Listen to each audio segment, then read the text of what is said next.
All right, let's jump into the meat of the show, which I'm really excited about because we can sit up here and predict records and talk about our favorite games, or we can get a little educational with it and we can talk about how this actually happens, which I don't think is something that really gets a lot of attention. And who better to talk about it with than a guy who has been involved with the process of creating the NFL schedule for a decade plus? That would be the president of Insight and Analytics here at Fox, Mike Mulvihill. Mike, it's a big day, a big week for you. How are you, sir? We're doing really well. It is a big day. It's one of the most significant days of the year for us, given the importance of the NFL to our business. But we're really happy. We feel great about the schedule. We're looking forward to the fall and happy to be here to talk with you about it. So many huge games here on Fox, so many things to look forward to this season. For starters, though, I would love to shed some light on this process. You know, like I said, I mean, as soon as the schedule comes out, we're planning our travel, we're predicting wins and losses, we're doing all that fun stuff, but there's a lot of work and dotting I's and crossing T's that goes into this. Can you walk us through the process of creating a finalized NFL schedule and your role in it here for Fox? Sure, I can try. You know, the process is a 52-week-a-year conversation. It really is a never-ending dialogue between Fox and the other media partners and NFL broadcasting. We talk to our partners at the league every week throughout the season. We're constantly in a conversation about what has worked, what could we do differently. As early as week 3 of last year, we were already talking about the 2024 season and things that we might want to adjust or games that we might want to try to get. So there's a constant conversation with NFL broadcasting. And then around the time of the Super Bowl, we'll do a very lengthy post-mortem of the previous season. We'll submit a list of the 50 games that we would most like to have on our air for the upcoming season. Every network does that. The league then takes everyone's top 50, and it's up to them to try to fairly distribute those games so that all the partners are satisfied and happy and have something to be excited about. You know, it's hard to overstate the importance of the NFL to our industry. The rights deals among the TV partners now total over $10 billion a year. If you look at the 100 most watched shows on TV, the great majority of them are NFL games. So these decisions that NFL broadcasting has to make are extremely impactful to our company, to CBS, Amazon, NBC, now Netflix. They're very material to our business. And so they approach the process with a lot of thought, a lot of care. The effort that goes into it is incredible. They produce tens of thousands of iterations of the schedule. And then finally, they land on something that they deliver to us today. And hopefully we all walk away with something to really boast about and take to our advertisers. I want to get to the part about, you know, the wish list of games and divvying it up fairly. I think that's so interesting, but I'm also curious. It's a never ending conversation, like you said, and it's something that takes up most of a calendar year. With that in mind, like, is this week, is Wednesday the first time you get a look at this, or is there like a rough draft process? You know, you hear stories about the league having to change the schedule because of a concert, or maybe there's a baseball game or something. Like, how many iterations of this do you get a look at before the final one, or is the final one like your first real glimpse? Yeah, the number of versions of the schedule that I see throughout this entire process is one. I see the final product. I see the schedule that is released to the entire world today. As we go through these weeks and months leading up to the release, I do get indications of games that we're likely to have, not likely to have. The NFL is necessarily very diplomatic about, and very disciplined as well, about what they share and what they don't share. So it's on me to sort of read between the lines and come to an expectation of where our games might land. You obviously appreciate the importance of the Dallas Cowboys as a national brand. They're the most important brand for TV viewership on the NFC side and maybe in the entire league. So we spend a lot of time thinking about those 17 Cowboys games and which 8 to 10 we're likely to get. this morning I sat down and just sketched out, what 9 games do I think we're going to end up with? And I think I had 8 of them. So even though the league is very, as I say, disciplined about their messaging, you can get a pretty good sense of what you think you're likely to get. To your point, several very, very big Dallas Cowboys games on our air, whether it's week 1, Cowboys Browns, you've got the Cowboys playing Baltimore a little bit later in the year. The Thanksgiving game against the New York Giants, obviously 2 gigantic markets there playing on a national holiday. And that goes to what I wanted to ask you next.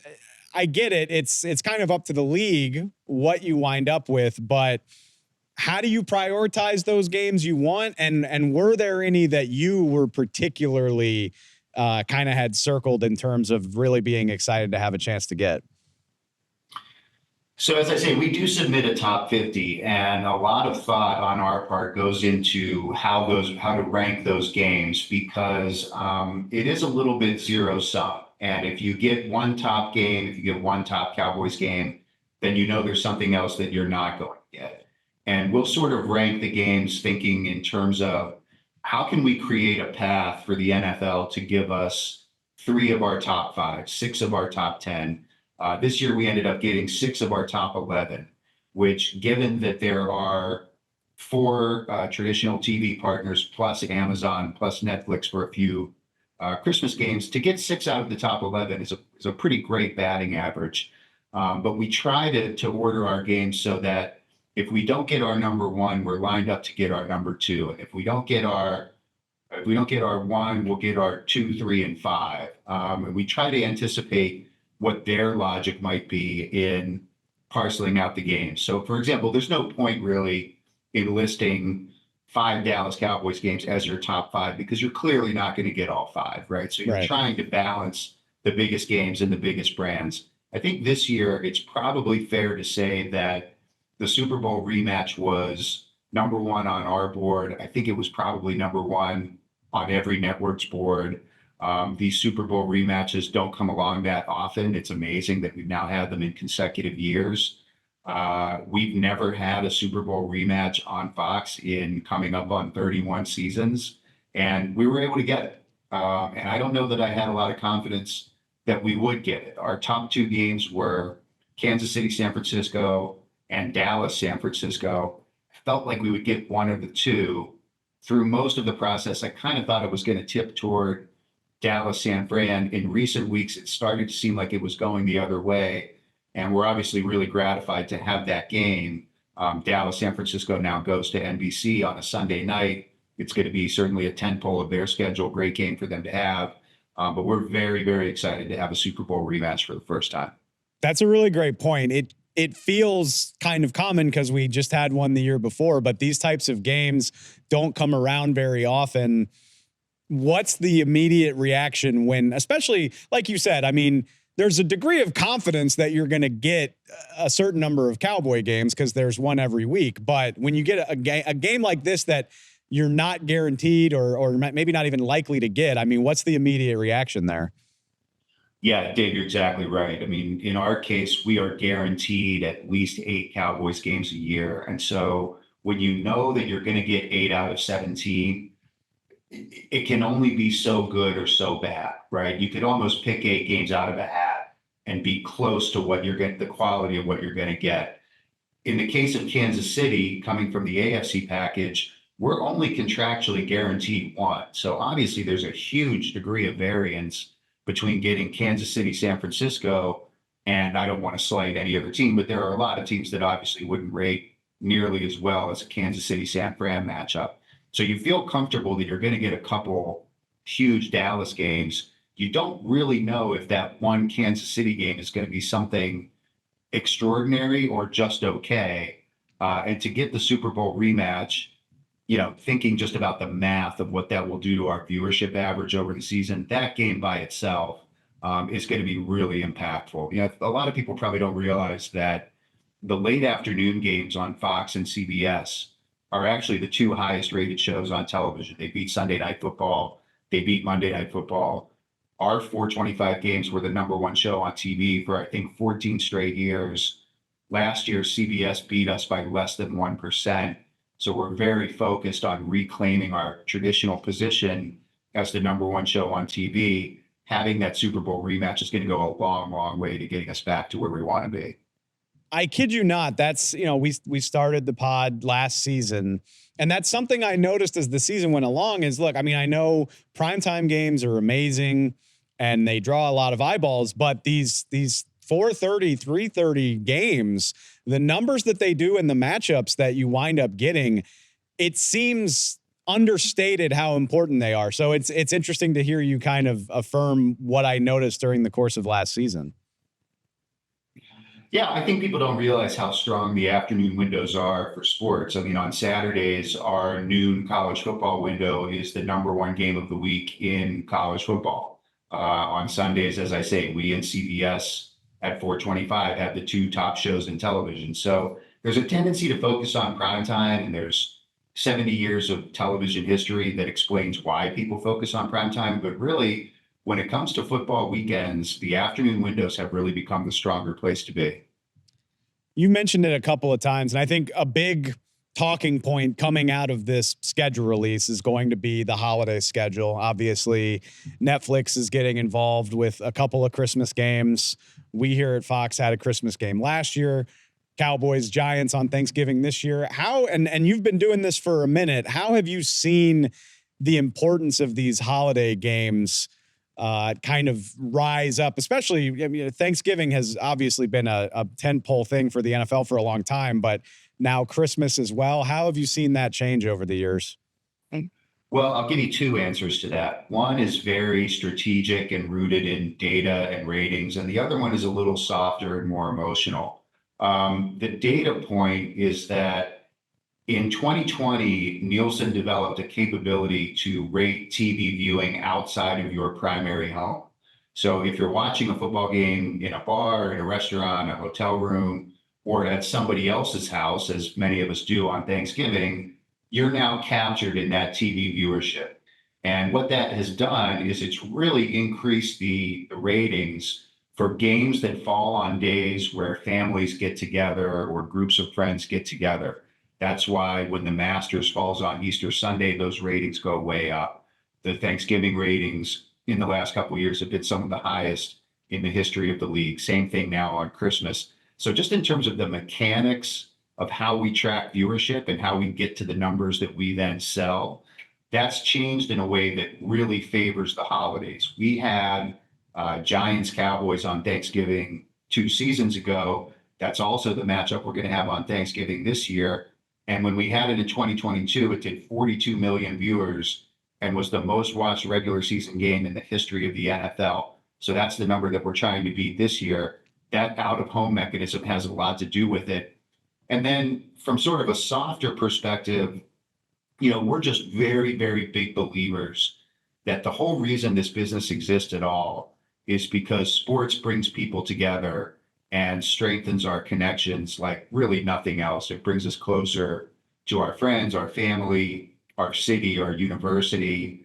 And I think there's something so powerful and meaningful about placing big sports events against the backdrop of holidays that bring people together. We want the NFL to be part of America's Thanksgiving celebration.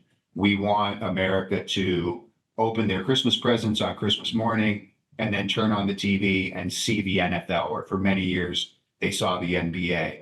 There's just a value that's hard to quantify in being part of days that are really meaningful to American families. So we try to be there as often as we can be. As someone who watched all 3 Christmas games with my entire family last year, yeah, I get it. I understand it.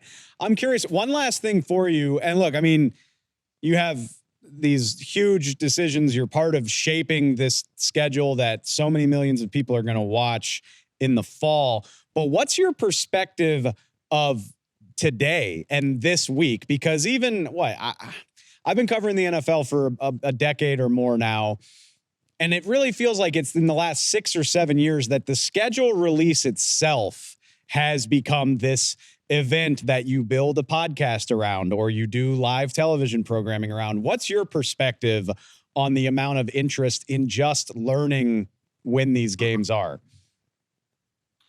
I love it. It's fun for me that there has come to be so much interest in the release of the schedule. I actually love the leaks that come out over the last 24, 48 hours. I know the league goes to a lot of effort to try to contain those leaks. I actually think it's good for the NFL that there's so much social media discussion around the schedule and that they dominate social media for 2 days. These weeks are incredibly fun for me and for my team.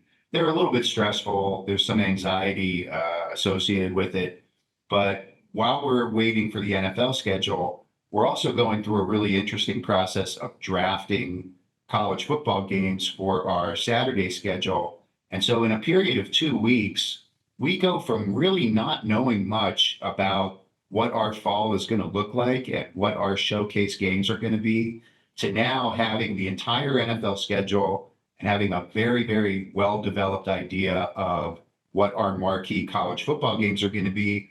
In the case of Fox, the game of football accounts for about 2/3 of our viewership, 2/3 of our business through the entire year. So when you get that NFL schedule and you get that college football schedule, you know what 2/3 of your business looks like. And it comes together in a very short time. So we've gone from a total lack of clarity and visibility into what our fall is going to look like to now having a really good understanding of what our tent poles are and having a lot to get excited about, get our talent excited. Talked to Kevin Burkhardt earlier today, got him excited. He was getting me excited, really, is more like it.